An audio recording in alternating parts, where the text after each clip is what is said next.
দিয়া বিশ্বাস করো আল্লাহ এক, জবান দিয়া স্বীকার করো আল্লাহ আছে, কিন্তু কাজের বেলায় রাত 12টার পরে বোমা বাজাও, এটার নাম মুসলমানই না। ইমানদার দাবি করতে পারো কিন্তু হতে পারো না, ঠিক কিনা? রমজান এলে রাখো না রোজা, দিনকে করো আঘাত, পয়সা করির নেই তো অভাব, দাও না তো যাকাত। তুমি রমজান এলে রাখো না রোজা, দিনকে করো আঘাত, পয়সা করির নেই তো অভাব, দাও না তো যাকাত। তুমি ইমানদারির বড়াই করো, নেই তোমার ইমান, তুমি ইমানদারির বড়াই করো, নেই তোমার ইমান। তুমি কেমন মুসলমান, তুমি কেমন মুসলমান, তুমি কেমন মুসলমান? নামাজের সাথে নাই পরিচয়, মানো না কোরআন, নামাজের সাথে নাই পরিচয়, মানো না কোরআন। তুমি কেমন মুসলমান, তুমি কেমন মুসলমান?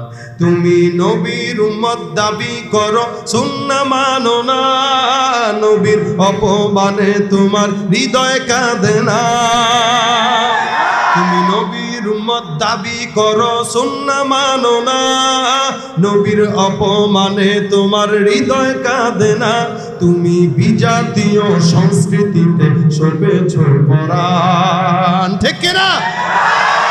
খ্রিস্টানদের সংস্কৃতিতে সপেছ পরাণ। তুমি কেমন মুসলমান, তুমি কেমন মুসলমান, তুমি কেমন মুসলমান, তুমি কেমন মুসলমান?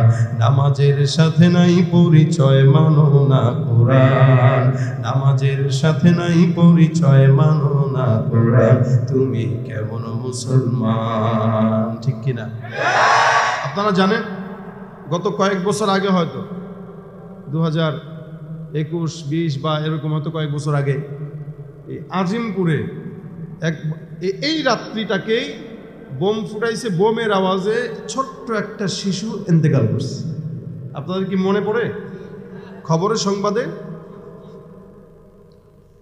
ফানুস উড়াইছে, ওইটায় আওয়াজে নাকি আগুন লেগে গত বছর এটা।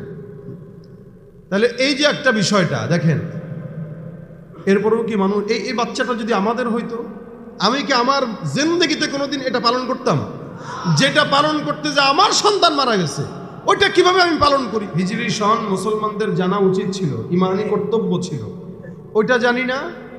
আমরা বাংলা আর ইংলিশ নিয়ে মাতামাতি করি, অথচ এই ইংরেজি সনটা আসছে তো খ্রিস্টানদের থেকে। খ্রিস্ট শব্দ, খ্রিস্ট বর্ষ, এটা খ্রিস্টানদের থেকে আসছে। আর এই খ্রিস্টানরা কি করেছে? উপমহাদেশের লক্ষ লক্ষ মুসলমানদেরকে তারা হত্যা করেছে। উপমহাদেশের 70,000 আলেমদেরকে একসঙ্গে তারা ফাঁসির কাস্টে ঝুলিয়েছে। শুধু তাই নয়, এপ্রিল ফুল নামে এই খ্রিস্টানের জাতেরা মুসলমান নরনারীদেরকে মসজিদে ঢুকিয়ে জ্যান্ত পুড়িয়ে মেরেছে। এরা খ্রিস্টানরা। আর আমরা এদের উৎসব পালন করার জন্য ব্যস্ত হয়ে কিছুক্ষণ পর পর আওয়াজ দিতেছি। আমরাও মুসলমান, আমরা দাবিতে মুসলমান। আমি আজকে বিকেলে সন্ধ্যার দিকে ফেসবুকে একটা লেখা দিয়েছি যে এত মসজিদে বয়ান করলাম, এত জুমার বয়ান হলো, সারা বাংলাদেশের প্রত্যেকটা মসজিদে জুমার বয়ান। এটা বলছে না এবার? এই মসজিদ ভরে নাই জুমায়? কয়তলা এটা? দোতলা। মাশাআল্লাহ, যথেষ্ট বড় মসজিদ। তাহলে দোতলা নিচতলা মিলে কতজন মানুষ হয়? 1400। সুবহানাল্লাহ, ভালো মানুষ। 1400 মানুষ কি মনে করেন? এই ছোট্ট একটা মহল্লার ভিতরেই তো 1400 মানুষ এনাফ। পাশাপাশি আবার কত মসজিদ আছে, অর্থাৎ প্রত্যেকটা মসজিদে একই কথা একযোগে আওয়াজ হয়েছে সারা বাংলাদেশে যে ভাইরা, আপনারা নববর্ষ উপলক্ষে এই সমস্ত কাজ করেন না। মাহফিলগুলোতে আমরা গত 2-3 দিন ধরে এগুলো বলতেছি যে এগুলো করেন না। বয়ান যেটাই করছি লাস্টে এই কথাটা বলে দিছি, ভাই যুবকরা আপনারা এগুলো করেন না। তাহলে এখন যারা বাজাচ্ছে এরা কি মুসলমান না বেঈমান? এখন এদেরকে কি বলা উচিত বলেন? এদেরকে তো এখন হায়াওয়ান জানোয়ার ছাড়া আর কোনো কিছু বলা মুখে আমার ভাষা আসতেছে না। আরে এরা যদি না বুঝ না থাকতো, অর্থাৎ কাকে আপনি গালি দিতে পারবেন না, কাকে গালি দিবেন না, বা কার উপরে আপনি কঠোর ভাষা ব্যবহার করবেন না, যার কানে এই বাণীটা পৌঁছায় নাই, যে জানেই না এটা খারাপ, সে যদি করে তাহলে আপনি তাকে বুঝাইতে পারেন, ভাই আপনি এটা করেন না, এটা খারাপ। কিন্তু আমাদের দেশে কি কেউ জানে না? সবাই জানে এটা খারাপ। জানার পরেও যদি কেউ করে তাহলে তো তারে গরু ছাগল বলা ছাড়া আর কোনো উপায় নাই। কেউ না জানলে একটা কথা, ভাই এ জানে না, তার ব্যাপারে আপনারা একটু শব্দটা সুন্দর করে বলেন, ওকে বলতে পারি ভাই আল্লাহর রাস্তায় এটা করেন না, এটা খারাপ। বাস, সে করলো না, আলহামদুলিল্লাহ। কিন্তু এত বয়ান, এত জুমার আলোচনা, এত কিছু করার পরেও যারা এগুলো করতেছে আর যারা আমরা তাদেরকে টাকা দিচ্ছি, ওরাও যেমন গরু ছাগল, আমরাও তেমন গরু ছাগল হয়ে গেছি। কারণ আল্লাহ পাক বলেছেন, ওয়ালা তাআওয়ানু আলাল ইসমি ওয়াল উদওয়ান ওয়া তাআওয়ানু আলাল বিররি ওয়াত তাকওয়া ওয়া তাআওয়ানু আলাল বিররি ওয়াত তাকওয়া ওয়ালা তাআওয়ানু আলাল ইসমি ওয়াল উদওয়ান। তোমরা নেক কাজে সহযোগিতা করো, নেকের কাজ ছাড়া সীমা লঙ্ঘনের কাজে কাউকে সহযোগিতা করা। কেউ গানের কনসার্ট করলো, আপনি টাকা দিবেন, এটা যাবে? কেউ মাহফিল করলো, মাদ্রাসা করলো, মসজিদ করলো, কম্বল বিতরণ করলো, শীতের ভিতরে মানুষকে পোশাক দিল, দেন। তাআওয়ানু আলাল বির ওয়াত তাকওয়া, কল্যাণের কাজে, তাকওয়ার কাজে মানুষকে সহযোগিতা করার আদেশ আল্লাহ দিয়েছেন। সীমা লঙ্ঘনের কাজ কেউ যদি করে আপনি নিষেধ করবেন, সহযোগিতা চাইলে তো পিটানো দরকার। মানে বললাম আর কি, এটা করা যাবে না, এটা আল্লাহ পাক নিষেধ করেছেন। ওয়ালা তাআওয়ানু আলাল ইসমি ওয়াল উদওয়ান। বাড়ি বাড়ি যে টাকা কালেকশন করতেছে, যে আমরা বাজি ফুটাবো, টাকা দেন, জাহান্নামে যাবে টাকা চাচ্ছে। কথাটা বুঝেন নাই? জাহান্নামে যাওয়ার জন্য টাকা চাচ্ছে, বাস ভাড়া লাগবে তো জাহান্নামে যেতে চাচ্ছি, মানজিল তো জাহান্নাম। যারা এগুলো করতেছে এদের মানজিল কখনো জান্নাত হতে পারে না, কখনোই হতে পারে না, এদের মঞ্জিল জাহান্নাম। আর এরা জাহান্নামে যাবে টাকা খরচ করে। এজন্য আমি বলি ভাই, জান্নাতে যাইতে টাকাও লাগে না, খরচও লাগে না, কষ্টও লাগে না। কিন্তু জাহান্নামে যাইতে খরচও লাগে, টাকাও লাগে, সময় ব্যয় করা লাগে, কষ্টও করাও লাগে। আর আমাদের দেশে যত সিগারেট খোর আছে টাকা দিয়েই কিন্তু কিডনি নষ্ট করে, টাকা দিয়েই কিন্তু কি করে, এটারে ফুসফুস নষ্ট করে, ক্যান্সার আনে, টাকা দিয়ে আনে। অথচ বিনা টাকায় জিকির করে ফুসফুসকে পবিত্র করবে এরকম চালাক লোক দেশে নাই। টাকা দিয়া গাঁজা খায়, টাকা দিয়া মদ খায়, টাকা দিয়া জেনা করে, টাকা দিয়া নারী ভাড়া করে, টাকা দিয়া ক্লাবে যায়। কই টাকা খরচ করতেছে? কত পাগল হইলে এগুলো করে মানুষ। এখন আল্লাহ যদি বুঝ না দেয়, আমরা তো বলতে পারি, এখন কেউ যদি না মানে আমাদের কি করণীয়? এজন্য আমি আজকে গত জুমাতেও আমি এটা বলেছি, দ্বিতীয় মাহফিলও বলেছি, আপনাদেরকেও বলি, আমাদের করণীয় কি? আমরা তো অবশ্যই আমরা এই কাজগুলোকে ঘৃণা করব। অবশ্যই কি করব? ঘৃণা করব। কেউ যদি অন্যায় করে প্রথমত তাকে হাত দিয়ে বারণ করেন, মুখ দিয়ে জবান দিয়ে নিষেধ করেন। যদি সে না মানে, সর্বশেষ আখের যেটা করবেন সেটা হইল অন্তর দিয়ে ঘৃণা করবেন। ঘৃণা। আমরা এদের এই যে ফুটাইতেছে শয়তানদের কাজকে ঘৃণা করতেছি। কি করতেছি বলেন? তাদের কাজকে কি করছি বলেন? ঘৃণা করতেছি। ঘৃণা করার পরে এখন আরেকটা কাজ করা যেতে পারে, যেহেতু ওরা পালন করতেছে, এখন আমরা তো পালন করি না, আমরা করবও না।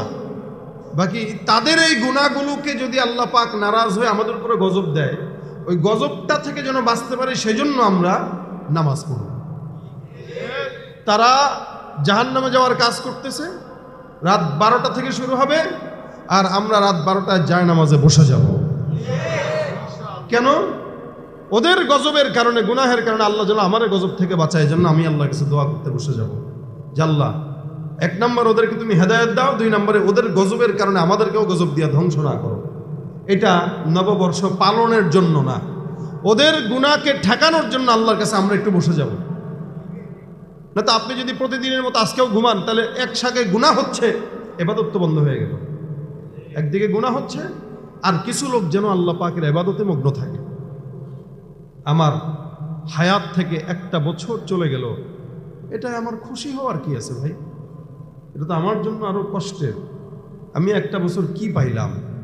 কি করলাম, আল্লাহর কাছে কি চাইতে পারলাম, আমার জিন্দগির কতটুকু পরিবর্তন করতে পারলাম, আমি কি দাঁড়িয়ে রাখতে পারলাম, আমি কি আমার নামাজ 5 ওয়াক্ত এতদিন পড়তাম না এটা কি ঠিক করতে পেরেছি, আমার উন্নতি হলো কি এটা বলেন? কোনো উন্নতিই তো নাই। একটা বছর হায়াত চলে গেল, তার মানে একটা বছর আমি কবরের দিকে আগায় গেলাম, অথচ আমি খুশি। মানুষ এখানে দেখতে পাচ্ছেন যে একটা আগ্নেয়গিরি আছে বা একটা গর্ত আছে, আপনি আগাইতেছেন, গর্তে পড়ে যাবেন, কেউ আপনাকে ধাক্কা দিচ্ছে, গর্তে ফালানোর জন্য ধাক্কা দিচ্ছে, আপনি পড়ে যাবেন, জানতেছেন, আপনি হাসবেন? আপনি তো বাঁচার চেষ্টা করবেন। তা আপনার কবর সামনে, জাহান্নাম সামনে, আপনার দিন যত সামনে যাচ্ছে আপনি তত জাহান্নামে যাওয়ার জন্য উদ্গ্রীব হয়ে আছেন কেন? আপনার হালত দেখে, আমাদের হালত দেখে এগুলোই মনে হয় যে দিন যত যাচ্ছে আমরা জাহান্নামে যাওয়ার জন্য প্রস্তুত হয়ে আছি। পোস্টারে লেখা আছে ইংরেজি নববর্ষ উপলক্ষে। লেখাটা যুবকদের দিক থেকে ঠিক আছে, বাকি ইসলামের দিক থেকে এই লেখাটা ঠিক নাই। কারণ যুবকরা, এটা ঠিক আছে কেন বললাম, যে যুবকরা এই দিনে চতুর্দিকে আতশবাজি, এই সেই গুনাহের কাজগুলো করতেছে, ওটার থেকে ফেরত এসে এটা করছে, সেই জন্য এই যুবকদেরকে আপনারা একটা মারহাবা দেন। আল্লাহ পাক এদেরকে জাযা খায়ের দান করুক। আমি যখন আমার কাছে দেখা করতে যাই না, তখন আমি বলছি যে মাহফিল 11টার ভিতরে শেষ করবেন। কেন? এই কারণেই 11টার পর থেকেই আমাদের দেশে শয়তানি বাড়বে। আর এনারা আমাকে বলছিল, হুজুর আমরা দেখছেন আওয়াজ, আমরা পঞ্চায়েতের সাথে কথা বলেছি, ওনারা বলেছে যে আলহামদুলিল্লাহ আমাদের এলাকায় এগুলো হবে না।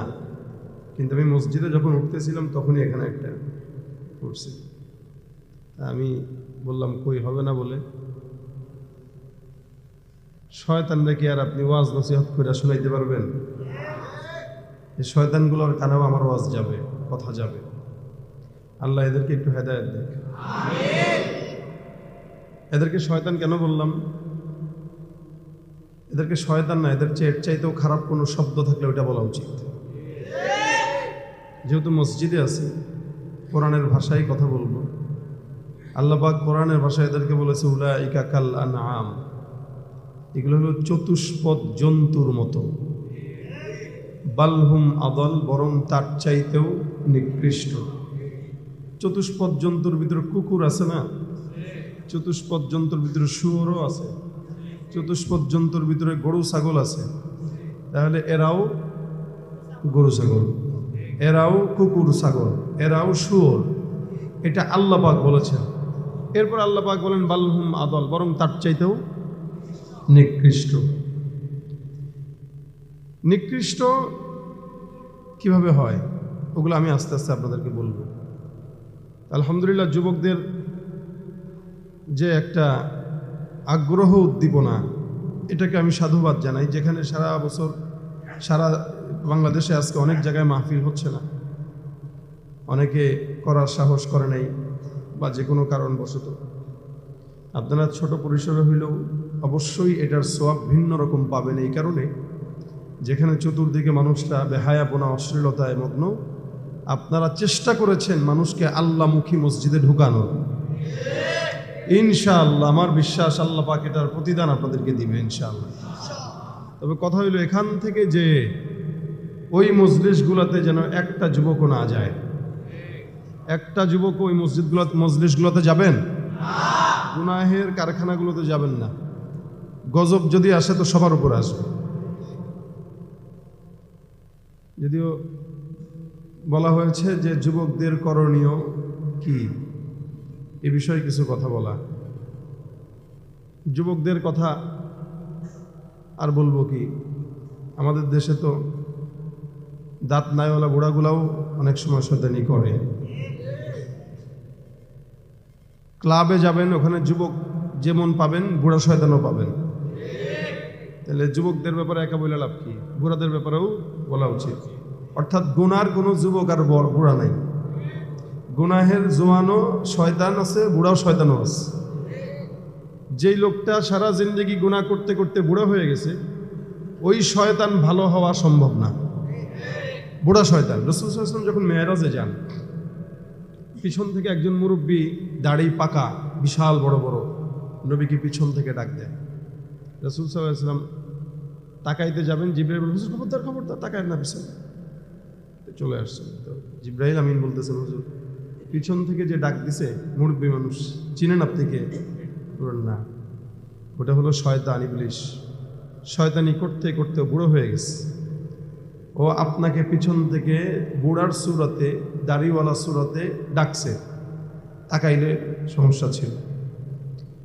তো আমাদের দেশেও এরকম অনেক মুরব্বী আছেন যারা আজীবন গুনাহ করে গেছেন। শেষ বয়সে নামাজের কথা বললেন, ও খেপে যাবে। শেষ বয়সে দানের কথা বলবেন, ও খেপে যাবে। সাধারণ জমি মাপতে যাবেন, পাশের আইলে 1 ইঞ্চি তো দিবে না, বরং আপনার জায়গায় সে ঢুকাই দিবে। এগুলো বুড়াদের কাজ, এই বুড়া শয়তানগুলো এগুলো করে। তো রাগ করেন না, কারণ আপনারা যারা এখানে আসছেন, আপনারা শয়তান হলে এখানে আসতেন না, এইদিকে নিশ্চিন্ত থাকেন। কারণ আজকে যারা, আমি তো মনে করি আজকে যারা এখানে আসছে, প্রকৃতপক্ষে এরা কোরআনের মহব্বতওয়ালা। কারণ আজকে সাধারণ মানুষ এখানে আসতে পারে না, যাদের ভিতরে কোরআনের দিল থেকে মহব্বত আছে এরাই এখানে আসছে। নয়তো তো বাজি ফুটাইতো, নয়তো গানের কনসার্টে নাচানাচি করতো, মদের বারে যেয়ে মদ খাইতো। এদের ভিতরে কোরআনের মহব্বত থাকার কারণে এমন একটা রাতেও এরা নিজেকে গুনাহে জড়ায় নাই। আলহামদুলিল্লাহ, আল্লাহ পাক আপনাদেরকে সৌভাগ্য দিয়েছে। আরো একবার বলেন আলহামদুলিল্লাহ। এটা অনেক বড় সৌভাগ্য ভাই, অনেক বড় সৌভাগ্য। আল্লাহ পাক কোরআনে আমাদেরকেও মাস দিয়েছেন। ইন্না ইদ্দাতাশ শুহুরি ইনদাল্লাহি 12 শাহরা ফি কিতাবিল্লাহি ইয়াওমা খালাকাস সামাওয়াতি ওয়াল আরদা মিনহা আরবাআতুন হুরুম। প্রত্যেকটা জাতির জন্য এক একটা মাস, বছর আল্লাহ পাক দান করেছেন। মুসলমানদের জন্য যেই মাস, ওটা হলো আরবি মাস। আল্লাহ বলেন, ইন্না ইদ্দাতাশ শুহুরি ইনদাল্লাহি 12 শাহরা, নিশ্চয়ই যত মাস আছে এর ভিতরে আমি 12 মাস দিলাম। এটা আরবি, অথচ এই আরবি মাসের খবর আমাদের কাছে নেই। আমরা জানিও না কখন মুহররম আসে, খালি রমজানটা আসলে বুঝি। অথবা শবে বরাত, লাইলাতুল বারাত, কদর, এগুলো আসলে বুঝি, এছাড়া আমরা বুঝি না। কিন্তু এটা মুসলমানদের জানা উচিত ছিল। হিজরি সন মুসলমানদের জানা উচিত ছিল, ইমানি কর্তব্য ছিল। ওইটা জানি না, আমরা বাংলা আর ইংলিশ নিয়ে মাতামাতি করি। অথচ এই ইংরেজিটা, এই ইংরেজি সনটা আসছে তো খ্রিস্টানদের থেকে। খ্রিস্ট শব্দ, খ্রিস্ট বর্ষ, এটা খ্রিস্টানদের থেকে আসছে। আর এই খ্রিস্টানরা কি করেছে? উপমহাদেশের লক্ষ লক্ষ মুসলমানদেরকে তারা হত্যা করেছে। উপমহাদেশের 70,000 আলেমদেরকে একসঙ্গে তারা ফাঁসির কাস্টে ঝুলিয়েছে। শুধু তাই নয়, এপ্রিল ফুল নামে এই খ্রিস্টানের জাতেরা মুসলমান নরনারীদেরকে মসজিদে ঢুকিয়ে জ্যান্ত পুড়িয়ে মেরেছে। এরা খ্রিস্টানরা। আর আমরা এদের উৎসব পালন করার জন্য ব্যস্ত হয়ে কিছুক্ষণ পর পর আওয়াজ দিতেছি। আমরাও মুসলমান, আমরা দাবিতে মুসলমান। আমি আজকে বিকেলে সন্ধ্যার দিকে ফেসবুকে একটা লেখা দিয়েছি যে এত মসজিদে বয়ান করলাম, এত জুমার বয়ান হলো, সারা বাংলাদেশের প্রত্যেকটা মসজিদে জুমার বয়ান। এটা বলছে না এবার, এই মসজিদ ভরে নাই জুমায়। কয়তলা এটা? দোতলা। মাশাআল্লাহ, যথেষ্ট বড় মসজিদ। তাহলে দোতলা, নিচতলা মিলে কতজন মানুষ হয়? 1400। সুবহানাল্লাহ, ভালো মানুষ। 1400 মানুষ কি মনে করেন? এই ছোট্ট একটা মহল্লার ভিতরেই তো 1400 মানুষ এনাফ। পাশাপাশি আবার কত মসজিদ আছে। অর্থাৎ প্রত্যেকটা মসজিদে একই কথা একযোগে আওয়াজ হয়েছে সারা বাংলাদেশে যে ভাইরা, আপনারা নববর্ষ উপলক্ষে এই সমস্ত কাজ করেন না। মাহফিলগুলোতে আমরা গত 2-3 দিন ধরে এগুলো বলতেছি যে এগুলো করেন না। বয়ান যেটাই করছি লাস্টে এই কথাটা বলে দিছি, ভাই যুবকরা আপনারা এগুলো করেন না। তাহলে এখন যারা বাজাচ্ছে এরা কি মুসলমান না বেঈমান? এখন এদেরকে কি বলা উচিত বলেন? এদেরকে তো এখন হায়াওয়ান জানোয়ার ছাড়া আর কোনো কিছু বলা মুখে আমার ভাষা আসতেছে না। আরে এরা যদি না বুঝ না থাকতো, অর্থাৎ কাকে আপনি গালি দিতে পারবেন না, কাকে গালি দিবেন না, বা কার উপরে আপনি কঠোর ভাষা ব্যবহার করবেন না, যার কানে এই বাণীটা পৌঁছায় নাই, যে জানেই না এটা খারাপ, সে যদি করে তাহলে আপনি তাকে বুঝাইতে পারেন, ভাই আপনি এটা করেন না, এটা খারাপ। কিন্তু আমাদের দেশে কি কেউ জানে না? সবাই জানে এটা খারাপ। জানার পরেও যদি কেউ করে তাহলে তো তারে গরু ছাগল বলা ছাড়া আর কোনো উপায় নাই। কেউ না জানলে একটা কথা, ভাই এ জানে না, তার ব্যাপারে আপনারা একটু শব্দটা সুন্দর করে বলেন, ওকে বলতে পারি ভাই আল্লাহর রাস্তায় এটা করেন না, এটা খারাপ, বাস সে করলো না, আলহামদুলিল্লাহ। কিন্তু এত বয়ান, এত জুমার আলোচনা, এত কিছু করার পরেও যারা এগুলো করতেছে, আর যারা আমরা তাদেরকে টাকা দিচ্ছি, ওরাও যেমন গরু ছাগল, আমরাও তেমন গরু ছাগল হয়ে গেছি। কারণ আল্লাহ পাক বলেছেন, ওয়ালা তাআওয়ানু আলাল ইসমি ওয়াল উদওয়ান ওয়া তাআওয়ানু আলাল বিররি ওয়াত তাকওয়া ওয়া তাআওয়ানু আলাল বিররি ওয়াত তাকওয়া ওয়ালা তাআওয়ানু আলাল ইসমি ওয়াল উদওয়ান। তোমরা নেক কাজে সহযোগিতা করো, নেকের কাজ ছাড়া সীমা লঙ্ঘনের কাজে কাউকে সহযোগিতা করা। কেউ গানের কনসার্ট করলো, আপনি টাকা দিবেন, এটা যাবে না। কেউ মাহফিল করলো, মাদ্রাসা করলো, মসজিদ করলো, কম্বল বিতরণ করলো, শীতের ভিতরে মানুষকে পোশাক দিল, দেন। তাআওয়ানু আলাল বির ওয়াত তাকওয়া, কল্যাণের কাজে, তাকওয়ার কাজে মানুষকে সহযোগিতা করার আদেশ আল্লাহ দিয়েছেন। সীমা লঙ্ঘনের কাজ কেউ যদি করে আপনি নিষেধ করবেন, সহযোগিতা চাইলে তো পিটানো দরকার, মানে বললাম আর কি, এটা করা যাবে না, এটা আল্লাহ পাক নিষেধ করেছে। ওয়ালা তাআওয়ানু আলাল ইসমি ওয়াল উদওয়ান। বাড়ি বাড়ি যে টাকা কালেকশন করতেছে, যে আমরা বাজি ফুটাবো, টাকা দেন, জাহান্নামে যাবে টাকা চাচ্ছে, কথাটা বুঝেন নাই? জাহান্নামে যাওয়ার জন্য টাকা চাচ্ছে, বাস ভাড়া লাগবে তো জাহান্নামে যেতে চাচ্ছি, মানজিল তো জাহান্নাম। যারা এগুলো করতেছে এদের মানজিল কখনো জান্নাত হতে পারে না, কখনোই হতে পারে না, এদের মঞ্জিল জাহান্নাম। আর এরা জাহান্নামে যাবে টাকা খরচ করে। এজন্য আমি বলি ভাই, জান্নাতে যাইতে টাকাও লাগে না, খরচও লাগে না, কষ্টও লাগে না, কিন্তু জাহান্নামে যাইতে খরচও লাগে, টাকাও লাগে, সময় ব্যয় করা লাগে, কষ্টও করাও লাগে। আর আমাদের দেশে যত সিগারেট খোর আছে টাকা দিয়েই কিন্তু কিডনি নষ্ট করে, টাকা দিয়েই কিন্তু কি করে, এটারে ফুসফুস নষ্ট করে, ক্যান্সার আনে, টাকা দিয়ে আনে। অথচ বিনা টাকায় জিকির করে ফুসফুসকে পবিত্র করবে এরকম চালাক লোক দেশে নাই। টাকা দিয়া গাঁজা খায়, টাকা দিয়া মদ খায়, টাকা দিয়া জেনা করে, টাকা দিয়া নারী ভাড়া করে, টাকা দিয়া ক্লাবে যায়। কই টাকা খরচ করতেছে? কত পাগল হইলে এগুলো করে মানুষ। এখন আল্লাহ যদি বুঝ না দেয়, আমরা তো বলতে পারি, এখন কেউ যদি না মানে আমাদের কি করণীয়? এজন্য আমি আজকে গত জুমাতেও আমি এটা বলেছি, দ্বিতীয় মাহফিলও বলেছি, আপনাদেরকেও বলি, আমাদের করণীয় কি? আমরা তো অবশ্যই আমরা এই কাজগুলোকে ঘৃণা করব, অবশ্যই কি করব? ঘৃণা করব। কেউ যদি অন্যায় করে প্রথমত তাকে হাত দিয়ে বারণ করেন, মুখ দিয়ে জবান দিয়ে নিষেধ করেন। যদি সে না মানে, সর্বশেষ আখের যেটা করবেন সেটা হইল অন্তর দিয়ে ঘৃণা করবেন। ঘৃণা, আমরা এদের এই যে ফুটাইতেছে শয়তানদের কাজকে ঘৃণা করতেছি। কি করতেছি বলেন? তাদের কাজকে কি করছি বলেন? ঘৃণা করতেছি।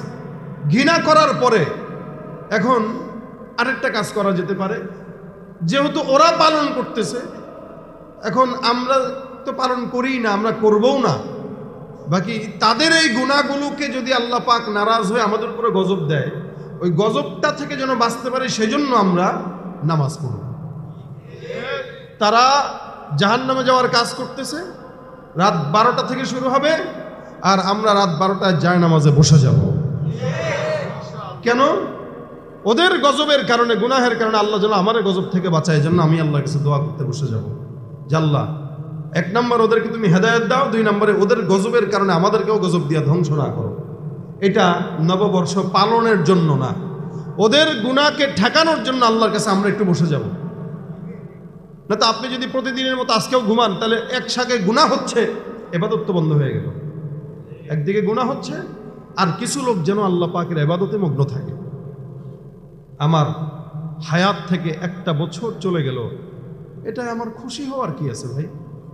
এটা তো আমার জন্য আরো কষ্টের। আমি একটা বছর কি পাইলাম, কি করলাম, আল্লাহর কাছে কি চাইতে পারলাম, আমার জিন্দেগির কতটুকু পরিবর্তন করতে পারলাম? আমি কি দাঁড়িয়ে রাখতে পারলাম? আমি কি আমার নামাজ 5 ওয়াক্ত এতদিন পড়তাম না, এটা কি ঠিক করতে পেরেছি? আমার উন্নতি হলো কি এটা বলেন? কোনো উন্নতিই তো নাই। একটা বছর হায়াত চলে গেল, তার মানে একটা বছর আমি কবরের দিকে আগায় গেলাম,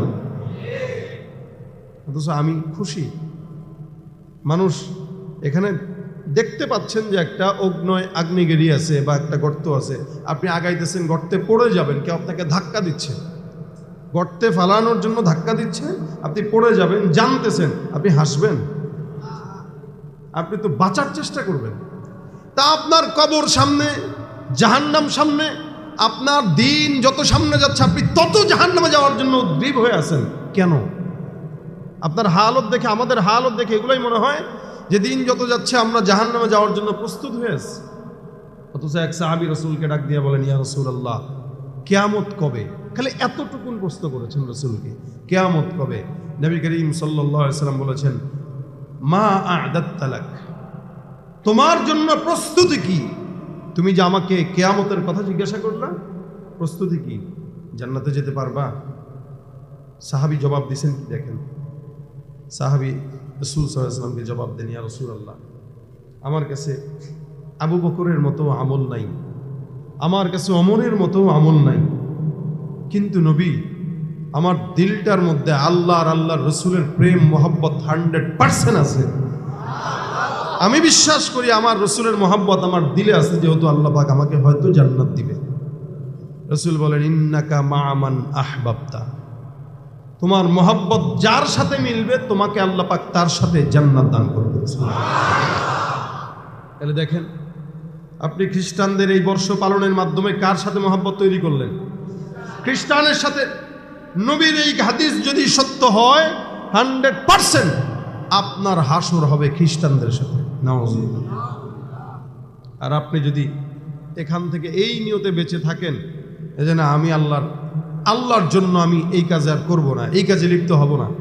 আপনারা জানেন, গত কয়েক বছর আগে, হয়তো 2021-20 বা এরকম, হয়তো কয়েক বছর আগে আজিমপুরে এই রাত্রিটাকেই বোম ফুটাইছে, বোমের আওয়াজে ছোট্ট একটা শিশু ইন্তেকাল করছে।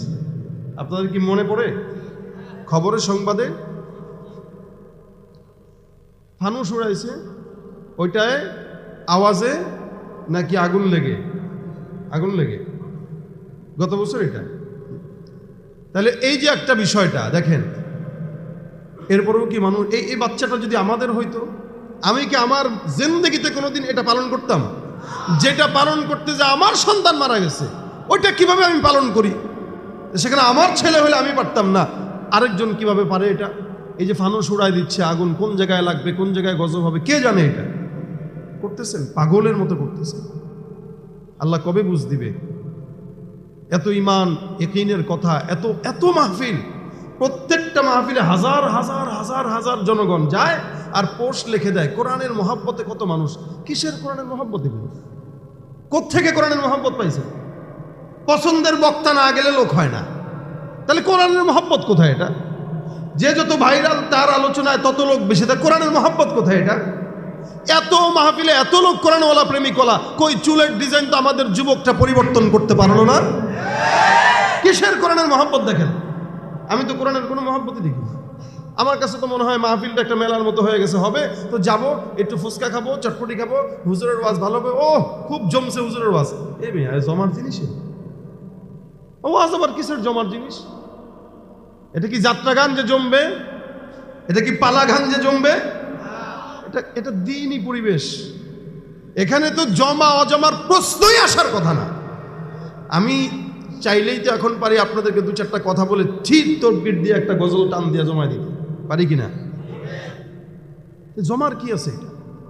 এটা কি ধরনের মন মানসিকতা আমাদের ভিতরে আসবে বলেন? হেদায়েত কিভাবে আসবে? কোত্থেকে আসবে? যার কারণেই যারা আজকে বাজি ফুটাচ্ছে এরাই কিন্তু প্রতিদিন আমাদের দেশের ভাইরাল বক্তাদের ওয়াজ শুনতে চলে যায়, এরাই আবার এগুলো করতেছে। তা কোরআনের মহব্বত কোথায়? মাহফিলে আসতেছে টুপি ছাড়া চলে আসতেছে, চুল এরকম উস্কো শুষ্কো, ঘোড়ার লেজের মতো কালার। কোরআনের মহব্বতে আসছে? যদি আসতো চুল রাখতো এমনি? কোনটারে কোরআনের মহব্বত বলবেন আপনি, আর কোনটারে কোরআনের মহব্বত বলবেন না বলেন? যারা কোরআনের মহব্বত নিয়ে মাহফিল করে এরাও আবার বছরের একটা সময় যায় গানের কনসার্টের শিল্পীদের গানে গান নাচ গান করায়। আমি আমার দেখা বলতেছি, আপনারা তো ঠিক বলছেন আমার কথা শুনে, কিন্তু আমি আমার তাজরিবা থেকে বলতেছি। এমনও হয়েছে মারামারি মাহফিলে পর্যন্ত। কি ব্যাপার ভাই, কেন মারামারি?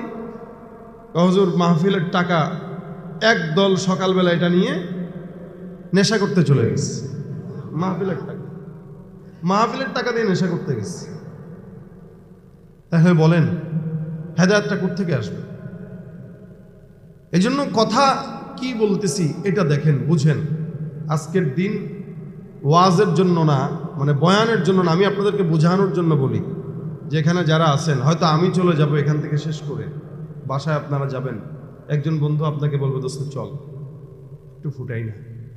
আপনি কইবেন হুজুরের কাছে বলে আসছি, হাত উঠেছিলাম তো, তাদের বেড়া হাত কত উঠাছে বলবে না? কত হাত উঠাস একদিন করলে কি আল্লাহর কাছে মাফ চাই নিবি? এটা কি খারাপ নাকি? ফুটেছে খারাপ নাকি? শুনতেছে আর ফুটাই দিস। শয়তান কত প্রকার কি শুনে নাক তোরা। আল্লাহ তোদেরকে হেদায়েত দেখ। মাফ চাই নেব, আল্লাহ মাফের পাহাড় নিয়ে বসে রয়েছে, তোমার মাফ করবে, অকাম করবে। আমাদের হালতটা কেন যেন এমন যে গুনাহ করি করবো, আল্লাহর কাছে মাফ চাই নেব, সমস্যা কি? মাফ চাই নেব, আল্লাহ মাফ করে দিবে। আল্লাহ কি মাফ নিয়ে বসে রয়েছে আপনার জন্য? আপনি না গেলে আল্লাহ মাফ করবে আপনার কাছে? আপনার তো চলতে হবে সেই পথে। আপনি আজীবন দুষ্টমি করলেন, শেষ বেলা এসে মনে করছেন মাফ চাই নিবেন, আল্লাহ মাফ করে দিবে। তাহলে আমি দোষ করলাম কি ভাই? সারাদিন জিন্দিগি কেন এই টুপি আর পাগড়ি মাথায় নিয়ে ঘুরলাম? আমিও তো চাইলে পারতাম এইসব পাগড়ি জুব্বা খুলে প্যান্ট শার্ট পরে, একটা ক্যাপ পরে, টাই একটা লাগায়, 2-4টা মেয়ে সুন্দর পাশে নিয়ে হাঁটতে। যদি আমি চাইতাম, চেহারা সুরত তো এত কালা না, গলার কণ্ঠও তো খারাপ না, পারতাম কিনা? তাহলে আমি আজীবন কেন আল্লাহকে ভয় করে এটা থেকে বাঁচার চেষ্টা করি?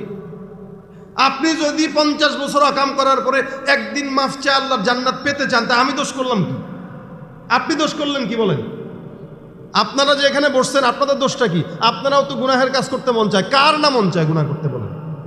কার না মন চায়? আমারও তো মন চায়। গুনাহ এটা আল্লাহ পাক ফিতরাতি ভাবে বান্দাকে দিয়ে দিছে। সৃষ্টিগত বান্দার ভিতরে গুনাহের একটা মজা আল্লাহ দিছে, পাশাপাশি গুনাহের সাজার ভয়ও আল্লাহ পাক দিছে। গুনাহের মজা যেমন দিছে, সাজার ভয়টাও দিছে। এই ভয়টাকে লক্ষ্য করেই আমরা গুনাহ থেকে বাঁচার চেষ্টা করি, ঠিক না?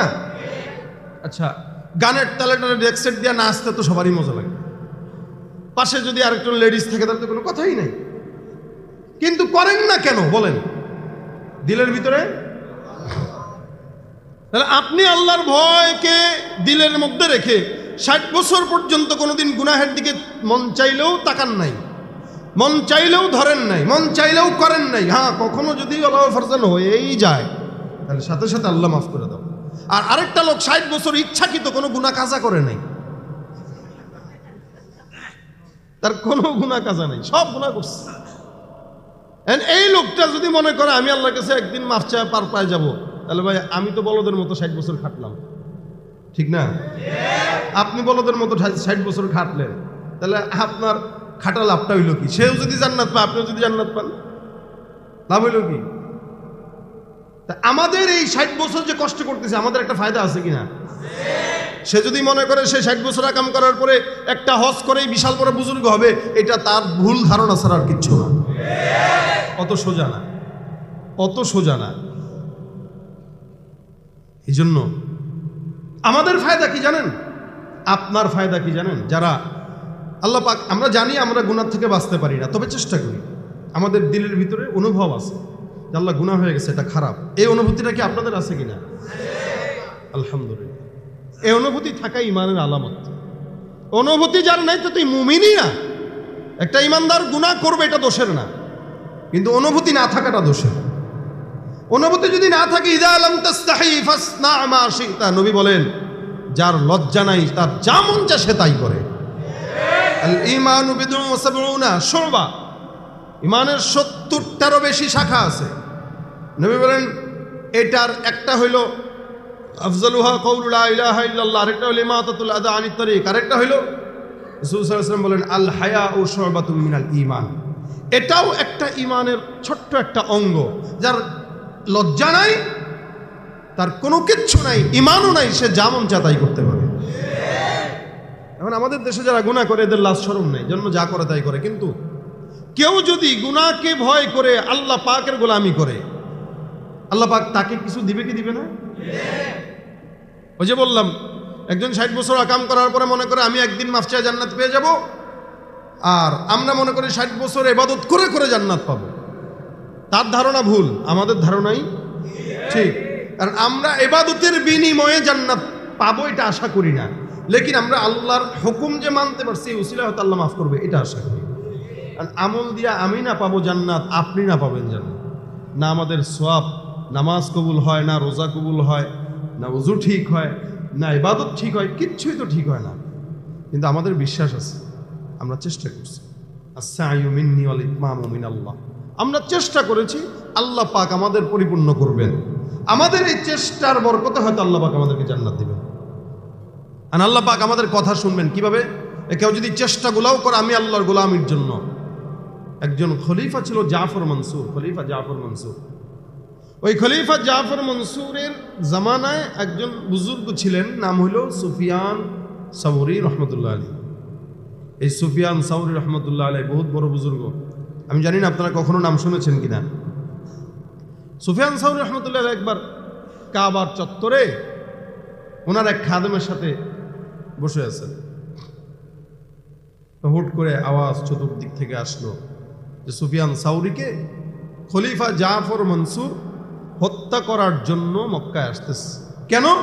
বলে এ জাফর মনসুর খলিফার বিরুদ্ধে কথা বলে, অর্থাৎ রাষ্ট্রপ্রধানের বিরুদ্ধে কথা বলে। আমাদের দেশে দেখেন না, রাষ্ট্রপ্রধান দরকার নেই, এলাকার পাতি নেতার বিরুদ্ধে বললেও জেলখানা যাওয়া লাগে। তাহলে ওই জামানার এই জামানা একই জামানা, পার্থক্য নেই। এখন যখন আওয়াজ চলে আসছে চতুর্দিকে, একে মারার জন্য আসতেছে। সুফিয়ান সাউরি রহমতুল্লাহ খাদেম, ওনার নামও সুফিয়ান ইবনে উয়াইনা। উনি বলতেছেন, হুজুর জাফর মনসুর আসলে শুধু মুসলমান বলা যায় না। দুই জিনিসের নাম ঈমান, তিন জিনিসের নাম ঈমান আর ইসলাম। বুঝেন, দুইটা জিনিসকে বলা হয় ঈমান, তিনটা জিনিসের সমন্বয়ে ঈমান আর মুসলমান হয়। এক নাম্বার তাসদীক বিল জিনান, দুই নাম্বার ইকরার বিল লিসান। ঈমান এক নাম্বার অন্তর দিয়া বিশ্বাস করবে, দুই নাম্বার জবান দিয়া স্বীকার করবে। ঈমানের দুইটা কাজ, এক নাম্বার অন্তর দিয়া বিশ্বাস করবে, দুই নাম্বার জবান দিয়া স্বীকার করবে। এই দুইটা জিনিসকে বলা হয় ঈমান। তিন নাম্বার কাজ হলো আমল বিল আরকান, আল্লাহ পাক যা আদেশ করেছেন সব মানা। এটা যখন মানবে বান্দা ঈমানদার থেকে মুসলমান হয়ে যাবে। আল্লাহ বলেন ইয়া আইয়ুহাল্লাযীনা আমানু উদখুলু ফিস সিলমি কাফা। অন্তর দিয়া বিশ্বাস করো আল্লাহ এক, জবান দিয়া স্বীকার করো আল্লাহ আছে, কিন্তু কাজের বেলায় রাত 12টার পরে বোমা বাজাও, এটার নাম মুসলমানই না। ইমানদার দাবি করতে পারো কিন্তু হতে পারো না, ঠিক কিনা? রমজান এলে রাখো না রোজা, দিনকে করো আঘাত, পয়সা করির নেই তো অভাব, দাও না তো যাকাত। তুমি রমজান এলে রাখো না রোজা, দিনকে করো আঘাত, পয়সা করির নেই তো অভাব, দাও না তো যাকাত।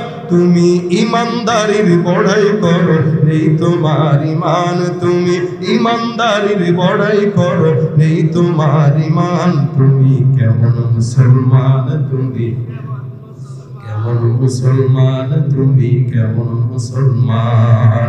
নামাজের সাথে নাই পরিচয়, মানো না কোরআন, নামাজের সাথে নাই পরিচয়, মানো না কোরআন। তুমি কেমন মুসলমান, তুমি কেমন মুসলমান? তুমি নবীর উম্মত দাবি করো, সুন্নাহ মানো না, নবীর অপমানে তোমার হৃদয় কাঁদে না। তুমি নবীর উম্মত দাবি করো, সুন্নাহ মানো না, নবীর অপমানে তোমার হৃদয় কাঁদে না। তুমি বিজাতীয় সংস্কৃতিতে সপেছ পরাণ। ঠিক কিনা? খ্রিস্টানদের সংস্কৃতিতে সপেছ পরাণ। তুমি কেমন মুসলমান, তুমি কেমন মুসলমান, তুমি কেমন মুসলমান, তুমি কেমন মুসলমান। নামাজের সাথে নাই পরিচয়, মানো না কোরআন। নামাজের সাথে নাই পরিচয়, মানো না কোরআন। তুমি কেমন মুসলমান। ঠিক কিনা? মুমিনদেরকে আল্লাহ পাক মুসলমান হওয়ার বয়ান করতেছে। আমরাও আপনাদেরকে মুসলমান হওয়ার বয়ান করি। অনেকে বলে না অনেক সময়, হুজুরেরা খালি মুসলমানদেরকে দাওয়াত দেয় কেন? কত ইহুদি নাসারাদেরকে দাওয়াত দেন, আমরা তো মুসলমান, আমাদেরকে দাওয়াত দিয়েন না। বেটা, মুসলমানদেরকে এখন দাওয়াত বেশি দেওয়া লাগে, কারণ এখনকার মুসলমান এগুলো ইহুদি নাসারার চাইতেও খারাপ। ইহুদি নাসারার চাইতেও খারাপ এখনকার মুসলমানেরা। এই কারণে এগুলারে আগে মুসলমান হোক, এই বয়ান তো আল্লাহ পাক 1000 বছর আগেই করে গেছেন। আমানু উদখুলু ফিস সিলমি কাফা, হে মুমিনেরা তোমরা ইসলামে ঢুকো, ইসলামের ঘরে ঢুকো, ঘরে ঘরে। জামা আমার ভিতরে ঢুকবে না, আমি আমার জামার ভিতরে ঢুকছি। এই যে জামা, আমি ঢুকে গেছি। ইসলাম আমার চতুর্দিকে থাকবে, আমি ইসলামের ভিতরে ঢুকে যাব। চতুর্দিকে ইসলাম থাকবে। এই জামা যেমন আমার শরীরের সব অঙ্গকে ঢেকে রেখেছে, ইসলাম আমার সব গুনাহকে ঢেকে মুসলমান বানায় দেবে। এই জন্য আল্লাহ ইমানদারদেরকে মুসলমান হওয়ার বয়ান করছে। যদি মুসলমান হয়ে যায়, বোমা ফুটাবে না, বাজি ফুটাবে না, গুনাহ করবে না, জেনা করবে না, ব্যভিচার করবে না, সুদ খাবে না, ঘুষ খাবে না, জেনা করবে না, চুরি ডাকাতি করবে না, চুলের ডিজাইন ইহুদিনাদের মতো লাগবে না, চুলের ডিজাইন, পোশাকের ডিজাইন খ্রিস্টানদের মতো করবে না। আজকে আমাদের যুবকদের চেহারার দিকে তাকাইলে আফসোস লাগে, অধিকাংশ যুবকদের চুলগুলো দেখবেন সব ইহুদি নাসারের মতো ডিজাইন করা। কি মজা পায় আল্লাহ, কি শান্তি পায়। আর ভাই সেলুনওয়ালারাও, এই যে আমি দেখছি আমার চুল কিন্তু অনেক বড় হয়ে গেছে, আমি কাটতেছি না কেন জানেন? গেলেই না আগে এখান দিয়ে ছাঁচা শুরু করে একদম টাক্কু বানায় দেয়। কিরে ভাই, আপনি সব জায়গায় সমানই না রাখবেন, এমন করছেন কেন? পরে জিব্বা কেমন দেখে, হুজুর অভ্যাস, যারা আসে এমনি তো কাটে, হাত অটো হয়ে গেছে। বলে হাত অটো হয়েছে মানে এখান থেকে ছোট করবো আর এখান থেকে বড় রাখবে। এই জন্য কষ্টে আমি আর সেলুনে যাই না, এইভাবে বড় রাখছি। থাক, পারলে বাবরি রাখবে। গেলেই এখান দিয়ে আগে কেটে ফেলবে, কেটে মানে চোখা করে দেয়। আজীব অবস্থা। ছেলেরা কয়েকদিন আগে পাঠাই, আমি আমার ছেলের চুল কাটতে চাই না, পাঠাইছি, এই চতুর্দিকে ছোট রেখে এখান দিয়ে এত রাখছি। আমাকে আবার যাও, তোমার কেটে আসো, মানে ডাবল। এই একটা পরিস্থিতি। যুবকরা কাদের মতো চুল রাখে আল্লাহ মাহমুদ জানে। কার মতো রাখছেন? নিশ্চিত কোনো খেলোয়াড়ের মতো না। আচ্ছা, খেলোয়াড় যারা কি মুসলমান? আপনারা কি বলে, ওই যে আর্জেন্টিনা, এই ব্রাজিল, এরা মুসলমান কেউ? এদের মতো চুল আপনি কেন রাখেন? কেন রাখেন আপনি বলেন? আমি আপনাদের যুবকদেরকে উদ্দেশ্যে বলি, দেখেন, কেউ যদি আমার মতো পাগড়ি লাগায়, জুব্বা লাগায়, চুরি করে, কেউ ধরা পড়লো, ধরা পড়ার পরে মায়ের কি অন্য ছেলের মতো দিবে না একটু কম দিবে? কেন কম দিবে? পাগড়িটা পরে কেমনে সেই কাজটা করবে? মানতে পারবে না, আগে বিশ্বাস করতে কষ্ট হবে তার। সে আগে 5 মিনিট চিন্তা করবে, এটা কোনটা কি, কেমনে সম্ভব? ভাই তুই পাগড়ি পরে চুরি করলি? গো ভাই, আমি অভাবে করে করছি। আচ্ছা থাক, হুজুর মানুষ, স্যার ছেড়ে দিবে না? 2-1 গিয়ার দিতে যাবে, না আমি সাল্লা, এটা চোর না, এটা হুজুর না, এটা চোর। কার বেটা দূর চোর হইলেও ব্যবস্থা কি লেবাস, কেমনে মারবে? এখন দুনিয়ার নিজাম যদি এমন হয়, দুনিয়ার হালত যদি এমন হয় যে একটা মানুষ টুপি পাগড়ি পরে চুরি করার কারণে মাইরটা কম হয়, আপনি যখন অন্তত দুনিয়ার এই লেবাসটা রসুলের নিয়ে আপনি কবরে যাবেন, আল্লাহর ফেরেশতারা আপনাকে দেখে আগে বলবে, আল্লাহ চেহারা তো রসুলের মতো দেখা যায়। আল্লাহ বলবেন, যার মতো দেখা যায় তার সাথে দিয়ে দাও, যাও। রসুলের সুন্নতের উপর আঘাত দেওয়ার কোনো সামর্থ্য তোমাদের নাই। দেখা যায় যার মতো তার সঙ্গে দাও, দিয়ে দিবে। আল্লাহ আমল তো উল্টা পাল্টা, আরো উল্টা পাল্টা হোক, বেটা যা ওদিক দে, ওটা পরে দেখবো না, যখন দিয়ে দিবে। কেউ যখন একবার জান্নাতে যাবে, ও কোনোদিন আর বের হবে তো, ঢুকেই তো গেল। এই জন্য তেরে মাহবুব কি আর शबाहत लेके आया हो, हकीकत उसको तू कर दे, मैं तू सूरत लेके आया हो। न अज़मत लेके आया हो, न शौकत लेके आया हो, मोहब्बत लेके आया हो, मोहब्बत लेके आया हो। এই যে ইসলামের প্রতি মহব্বত নিয়ে মসজিদের মধ্যে কোরআনের বয়ান শোনার জন্য ঢুকে গেছেন, হ্যাঁ, এই মহব্বতটা আল্লাহর সামনে পেশ করে বলবেন, আল্লাহ আমার ভিতরে আমল নাই, আখলাক নাই, ইবাদতের কোনো সিটাফোটাও নাই, কিন্তু দ্বীনের এক বিন্দু মহব্বত নিয়ে তোমার দরবারে আসলাম। আমার আল্লাহ বলবে, দ্বীনের মহব্বতের কারণে বান্দাকে নবীদের সঙ্গে জান্নাতে পাঠায় দাও।